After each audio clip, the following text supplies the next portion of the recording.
टाटिया विश्वविद्यालय के इस मनोरम और प्राकृतिक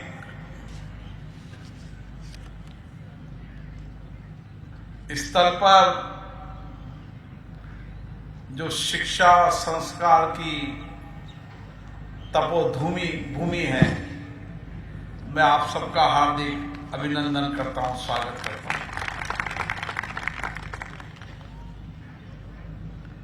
टाटिया विश्वविद्यालय जिस सोच, जिस दृष्टि, जिस विचार से बना है, उसको संकल्पों को पूरा करने के लिए कटिबद्ध रूप में आगे बढ़ रहा है। मैं सबसे पहले इस विश्वविद्यालय की चेयरपर्सन श्रीमती सुनीता टाटिया जी को बहुत बहुत धन्यवाद देता हूं, जिन्होंने इस विश्वविद्यालय के एक नन्हे से पौधे को पाला पोसा, अपने विचार दी, दृष्टि दी, विजन दिया और आज ये विश्वविद्यालय इस क्षेत्र का सबसे प्रतिष्ठित विश्वविद्यालय बन चुका है। इस विश्वविद्यालय के अध्यक्ष कुलपति MM सक्सेना जी, हमारे लोकसभा के हमारे साथी सांसद निहाल चंद मेघवाल जी, जयदीप बियानी जी, गुरमीत सिंह जी, एकेडमिक बोर्ड और मैनेजमेंट के सदस्यगण, मैं इस विश्वविद्यालय की जब डिग्री दे रहा था तो मैं देख रहा था कि जिंदगी में शिक्षा, शिक्षा के बाद अनुभव और जो कुछ भी उन्होंने इस विश्वविद्यालय के कैंपस के बाद PhD डिग्री के रूप में जिस विषय पर भी उन्होंने PhD की है, उस विषय को समझा, कई विषय चुनौतीपूर्ण था उसको समझा, कई लोगों के अभावों को भी सुना होगा और उन्होंने अपने जीवन का जितना ज्ञान है वह अपने प्रोफेसर के मार्गदर्शन में उसने PhD करने का काम किया। मेरा मानना है कि PhD का अनुभव लंबे समय तक राज्य और देश को मिलना चाहिए, क्योंकि मैं एक विश्वविद्यालय में गया था तो वहां जो PhD करने वाले विद्यार्थी थे, उन्होंने उसके ज्ञान अनुभव को बताया कि किस तरीके से उन्होंने अपनी थीसिस को लिखते समय जो कुछ भी नया रिसर्च किया, नया इनोवेशन किया, नया सोच दिए, नए चिंतन दी और उसको लिखा। अब लिखने के बाद समाज में उसका लाभ होना चाहिए। जिस विषय पर आपने PhD की, उस पर रिसर्च की, उसका लाभ समाज को मिले, इसके लिए भी विश्वविद्यालय को प्रयास करने की आवश्यकता है। विश्वविद्यालय विचार करे कि उसमें से कई इनोवेशन, रिसर्च ऐसे होंगे जिससे हम वर्तमान और भावी चुनौतियों का समाधान कर सकते हैं। और अब समय आ गया है इस देश के अंदर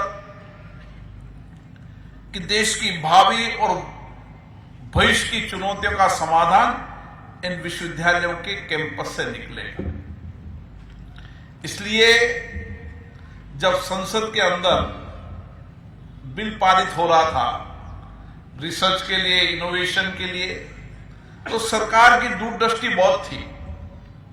हम जिन विकसित देशों की चर्चा करते हैं वह विकसित इसलिए हुए कि वहां पर समय के पहले विश्वविद्यालयों में रिसर्च हुए, इनोवेशन हुए, स्टार्टअप शुरू हुए, लेकिन एक चिंतन का अभाव था। वो चिंतन भारत में है, भारतीय चिंतन भी है, आध्यात्मिक चिंतन भी है, समर्पण और सेवा का चिंतन भारत के विद्यार्थियों के अंदर। और इसीलिए इस चिंतन को लेकर हम विश्वविद्यालयों से भावी चुनौतियों का समाधान निकलें। हमारी शिक्षा भारतीय चिंतन की हो, भारतीय विचार की हो, लेकिन समाधान दुनिया का हो। और मैं विश्वास के साथ कह सकता हूं, अब समय आ गया है कि दुनिया में हर चुनौतियों का समाधान भारत से निकलेगा। हमारे नौजवानों की सोच, उनका विचार, उनका आत्मविश्वास, उनकी नए रिसर्च करने की क्षमता, ये अद्भुत है। और इसीलिए दुनिया के अंदर भी आप देखेंगे तो वहां टेक्नोलॉजी में हो, प्रौद्योगिकी में हो, या जितने भी प्रोफेशनल कोर्सेज हो, उस दुनिया के अंदर जो विकसित देशों के अंदर भी भारत के नौजवानों का ही योगदान है। आज हमें गर्व है कि हम कम समय के अंदर हमने टेक्नोलॉजी के अंदर नए रिसर्च की है, हमने आर्टिफिशियल इंटेलिजेंसी के अंदर नया रिसर्च किया है, हमें रोबोट के अंदर हमने नया रिसर्च किया है। आईटी का कोई सेक्टर नहीं जिस सेक्टर में हमारे नौजवानों ने नए रिसर्च, नया इनोवेशन कर और सारी चुनौतियों के समाधान का रास्ता निकाला।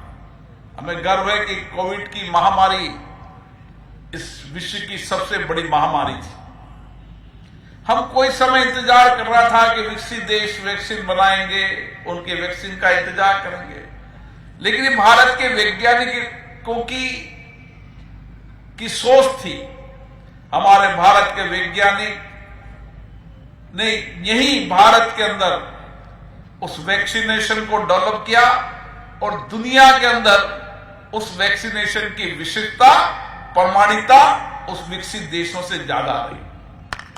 और इसी तरीके से आप कोई भी सब्जेक्ट ले लें, चाहे पर्यावरण का विषय ले लें, ऊर्जा का विषय ले लें, हर विषय के अंदर भारत के नौजवान नए सोच के साथ, नए चिंतन के साथ इन समस्याओं का समाधान निकाल रहे हैं। और इसीलिए दुनिया के देशों की भारत के प्रति विशेषता बढ़ी है।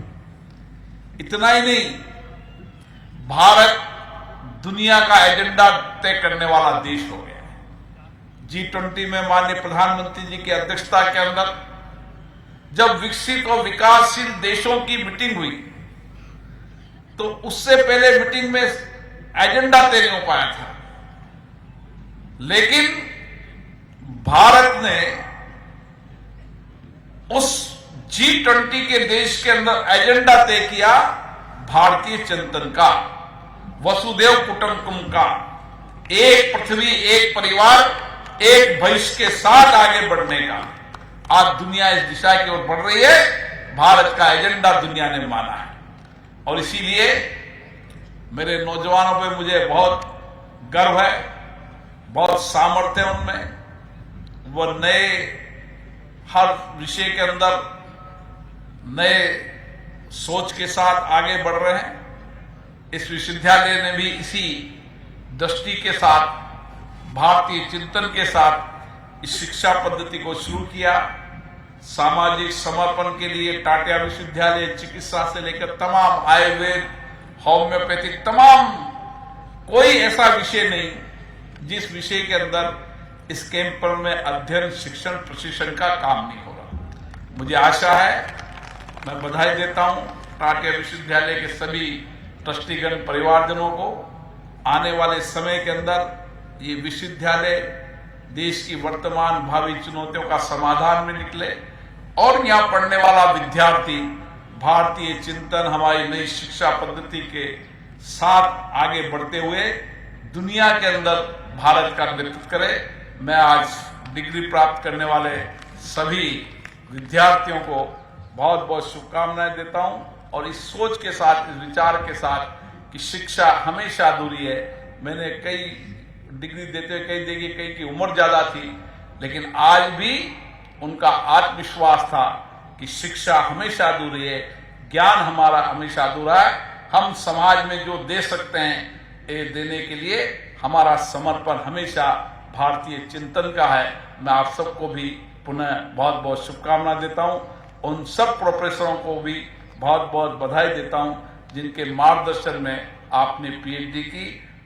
और मैं विशेष रूप से इस विद्यालय के चेयरपर्सन श्रीमती सुनीता जी, मोहित जी, सारे परिवार को लोगों को बहुत बहुत धन्यवाद देता हूं। 1 साल तक उन्होंने मेरा आने का इंतजार किया और वो थक गए, मुझे आना ही पड़ा, नहीं तो शायद मेरा इस कार्यकाल में गंगानगर का ट्यूर नहीं बनता। मैं उनको धन्यवाद देता हूं। और आज आने में देरी हुई क्योंकि विजिबिलिटी नहीं थी, इसलिए 3 घंटे दिल्ली से आने में देरी हुई। कई विद्यार्थियों को लंबे समय इंतजार करना पड़ा, उसके लिए भी मैं माफ़ी चाहता हूं। और मैं आशा करता हूं कि आपका भविष्य उज्जवल है, इस देश का भविष्य उज्जवल है। आने वाले समय के अंदर भारत विकसित भारत राष्ट्र के कदमों की ओर बढ़ रहा है, दुनिया भारत की ओर देख रही है और उसमें हमारा भी इतना ही योगदान होना चाहिए कि हम विकसित भारत के सपनों को पूरा कर सकें। आप सबको बहुत बहुत धन्यवाद। Thank you so much, sir. Now it's